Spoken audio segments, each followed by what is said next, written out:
Kira gue cuman Jawa dan Kalimantan doang yang punya ilmu hitam seserem dan sekuat itu. Ternyata setelah gue dapet cerita ini, gue baru sadar kalau misalnya Bali juga punya ilmu hitam yang semengerikan itu.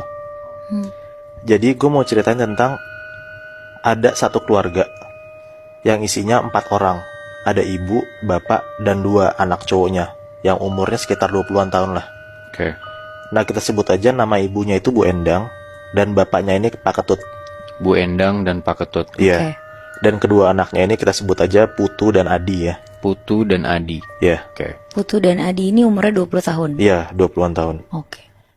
Kejadian ini terjadi di tahun 2017.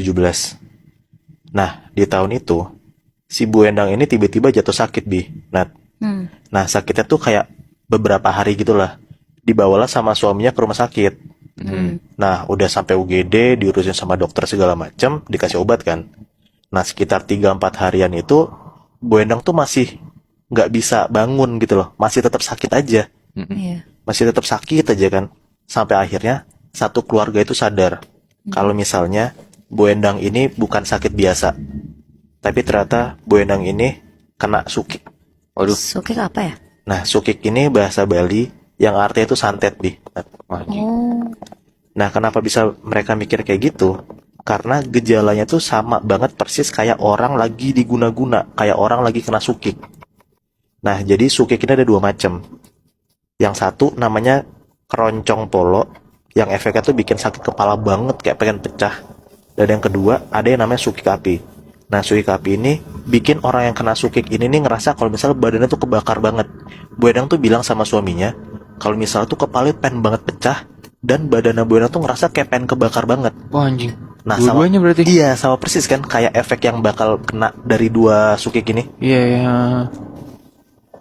Nah, setelah mereka cari informasi, akhirnya Pak Ketut ini dapatlah seorang tabib gitu. Nah, tabib tuh kayak kiai gitu loh, tapi bukan dukun ya, kayak kiai gitu. Nama tabibnya ini Jero Petapakan. Jero Petapakan. Iya, Oke. Jero Petapakan ini by the way cewek ya. Nah, Jero ini adalah orang yang dikasih mandat sama leluhur buat ngebantu umat-umat Hindu yang lagi kena santet atau ilmu hitam kayak gitu. Nah, singkat cerita, satu keluarga ini nyamperin nih ke rumah Jero Petapakan. Nah, si Bu Endang nyeritain lah kronologinya, dia sakit apa segala macem, dia pusing, badan kebakar segala macem lah. Nah, sampai akhirnya tiba-tiba pas Bu Endang ini lagi ngejelasin penyakitnya dia, Jero Petapakan ini nih ngerasa kayak ketedunan gitu. Apa tuh? Nah, ketedunan ini adalah kayak kesurupan, tapi kesurupannya tuh bukan kesurupan setan, tapi kayak kesurupan roh baik. Oh. Nah, yang masuk ke badannya Jero ini adalah leluhurnya si Jero Petapakan ini. Orang Bali juga, namanya Ratu Niang Sakti. Oke. Ratu Niang ini bilang kalau misalnya ada orang yang iri banget sama keluarganya Bu Endang dan Pak Ketut. Karena mereka berdua tuh bisa ngebawa anaknya nyampe S2. Nah, si Adi ini, anak pertamanya Pak Ketut sama Bu Endang, itu tuh baru banget lulus dari S2. Nah, makanya relate dong kenapa Bu Endang ini ngerasa kayak kena sukik. Nah, karena ada satu orang atau berapa lah, gue nggak tahu, orang di luar sana yang sirik sama keluarga mereka. Jadi si Jero Petapakan ini kesurupan sama Ratu siapa tadi? Ratu Niang. Itu jadi kayak dia disampaikan pesan gitu, Meh. Iya, jadi Ratu Niang itu yang ngomong ke mereka melalui Jero Petapakan. Iya, iya, iya, iya. Terus. Nah, setelah ngedengar penjelasannya itu, si Bu Endang tuh minta solusi lah, kayak ke leluhur ini, ke Ratu Niang ini harus gimana segala macam. Nah, akhirnya si leluhur ini ngomong, ya udah, emang bisa ada satu cara untuk ngeluarin sukik dari badan kamu gitu. Kamu harus ngelakuin sebuah ritual penebusan. Nah, ritual penebusan ini harus ngegunain 1 keping emas dan sarana ritualnya. Nah, dijelasin juga lah, sarana ritualnya itu ada kayak bunga-bunga, ada kelapa juga, ada kayak sesajen gitu, ada nasi tumpeng putih sama ngasih telur. Nah, jadi tuh harus disiapin sama keluarga Bu Endang kalau misalnya mau ngejalanin si ritual penebusan ini. Nah, habis itu dikasih tahu juga sama si Jero Petapakan ini.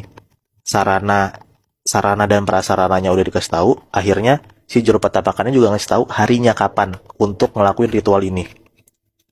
Nah, dibilanglah sama Jero Petapakan ini kalau misalnya hari dimana mereka harus ngelakuin ritual ini di Tilem Kajeng Kliwon. Apa tuh? Nah, Tilem Kajeng Kliwon ini adalah hari saat bulan mati bertepatan dengan malam Kliwon.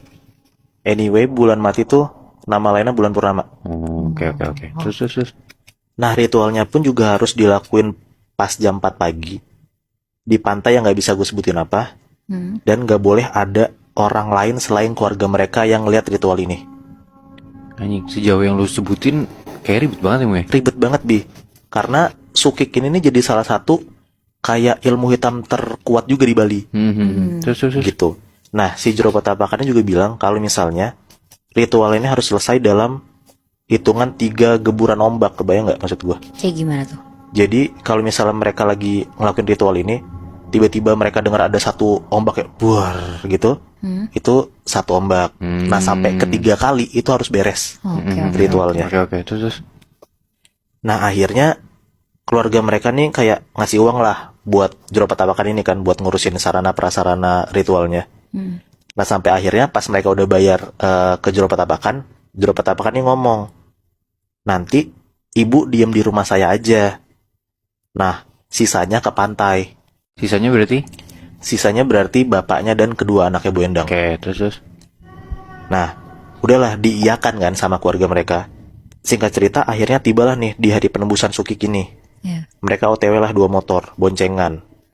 Nah, awal perjalanannya tuh bener-bener katanya tuh jelek banget gitu, Bi. Nah, Iya. selama di perjalanan itu mereka nggak ngeliat sosok apa-apa. Tapi mereka ngerasa kalau misalnya mereka tuh kayak diliatin dan kayak diikutin sama sosok-sosok yang ada di jalanan itu. Wah. Gitu, mereka ngebut banget lah sampai akhirnya sekitar jam 3-an sampai nih di rumah Jeronya. Karena kan jam 4 mulai ritualnya kan. Iya. Jadi jam 3 mereka nyampe di rumah Jeronya dan Jeronya langsung mulai tuh kayak ngucapin mantra-mantra gitu. Jeronya tuh ngucapin mantra-mantra di depan mukanya Bu Endang. Tiba-tiba pas si Jeronya ini lagi ngucapin kayak mantra-mantra gitu, si Jeronya ini tuh kayak ngambil sesuatu dari kepalanya Bu Endang. Tiba-tiba dari kepala Bu Endang keluar kayak batu merah terang banget. Wah, anjing. Nah, terus pas batu ini diambil sama Jeronya, batu ini langsung ditaruh ke canang. Canang tuh kayak mangkok buat ngasih sesajen gitu. Oke. Nah, ditaruhlah tuh si batu ini di canang bersamaan sama prasarana ritual yang tadi gue sebutin di awal. Nah, udahlah, batunya ditaruh di canang itu, dan akhirnya mereka udah siap untuk berangkat ke pantai itu. Nah, pas mereka lagi siap-siap mau berangkat ke pantai, tiba-tiba Jero Petapakan ini ngomong ke Putu, ke anaknya Bu Endang sama Pak Ketut ini. Ombak pertama, dupa harus sudah hidup. Taruh di pinggir pantai. Setelah ombak kedua, baca mantra. Dan ombak ketiga, sesajen itu harus kamu tenggelamkan. Oke. Gitu. Habis itu kalian lari cepet-cepetnya dan jangan pernah kalian nengok ke belakang. Kenapa kalau nengok? Nah, kata Jeronya, kalau misalnya mereka nengok ke belakang, akan banyak banget sosok-sosok yang ngikutin mereka karena nggak suka sama aktivitas mereka di situ. Nah, singkat cerita, mereka sampailah di pantai ini. Nah, pas banget sampai di pantai ini, sekitar 5 menitan, mereka nunggu tuh deburan ombaknya. Dan akhirnya datang juga tuh deburan ombak pertama, dur gitu. Oke. Nah, Pak Ketut langsung mulailah baca-baca mantra sambil ngidupin dupanya kan. Nah, pas Pak Ketut lagi baca mantranya, Pak Ketut tuh ngomong ke anaknya, Putu, cepetan tuang kopinya, gitu. Dituanglah kopinya buru-buru sama Putu kan. Nah, gak gitu lama, tiba-tiba deburan ombak kedua tuh muncul, buar gitu kan. Langsung tuh buru-buru si Putu tuh mecahin telur dan taruh ke sesajen itu. Iya. Sambil sembari si Pak Ketut tuh tetap bacain mantra-mantranya.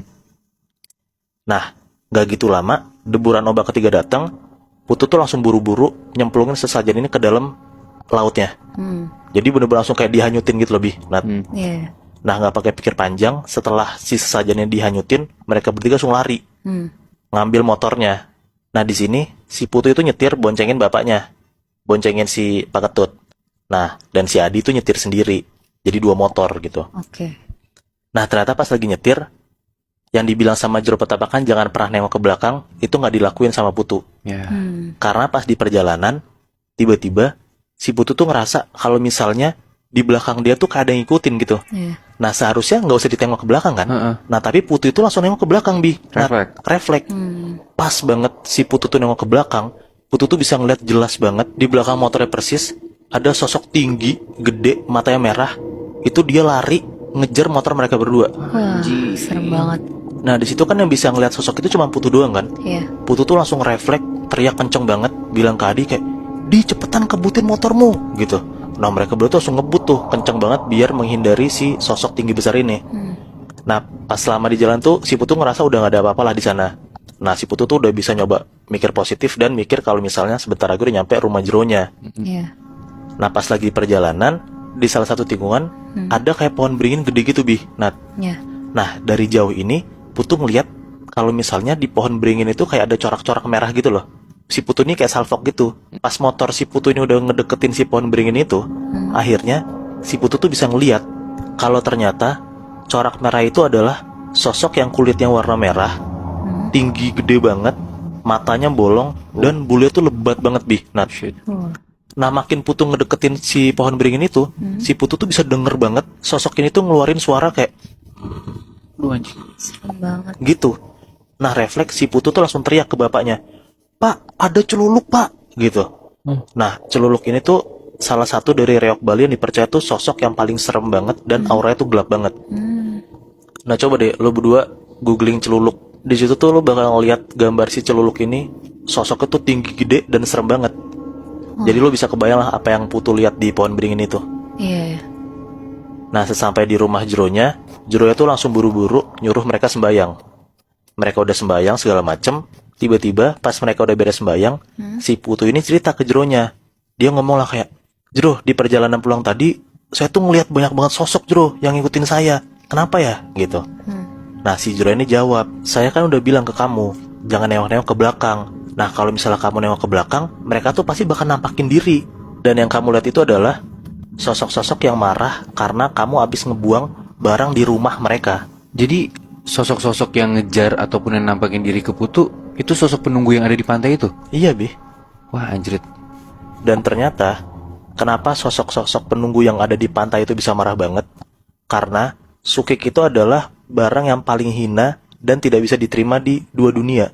Di dunia gaib dan di dunia kita, Bi. Nah, Gitu. Make sense banget sih, Mui. Kayak, ya kalau misalnya lu pipis sembarangan aja, penunggu bisa marah. Apalagi lu ngebuang barang yang paling hina. nah bener, Bi. Iya. Wah, gokil sih. Jadi gue nggak heran juga kenapa mereka bertiga bisa dikejar. Ya karena mereka habis ngebuang itu. Terus si Bu Endangnya itu gimana? Nah, akhirnya setelah mereka bertiga udah ngebuang si sukik ini, Bu Endang udah bisa lepas dari sukiknya, Nat. Jadi udah bisa sembuh gitu. Tapi ya konsekuensinya itu, Nat. Untuk ngebuang sukik ini, lo harus berhadapan sama sosok-sosok penunggu yang ada di tempat di mana lo ngebuang sukik ini. Anjrit. Berarti untung banget ya, Mui. Mereka tuh nggak tahu kalau misalnya benda yang mereka buang tuh benda yang paling hina di dua dunia. Iya. Bentar deh. Misalkan ya, lo ada di posisi yang sama kayak mereka. Lo harus ngambil resiko buat nyelamatin orang yang lo sayang. Kira-kira lo bakal ngelakuin itu nggak?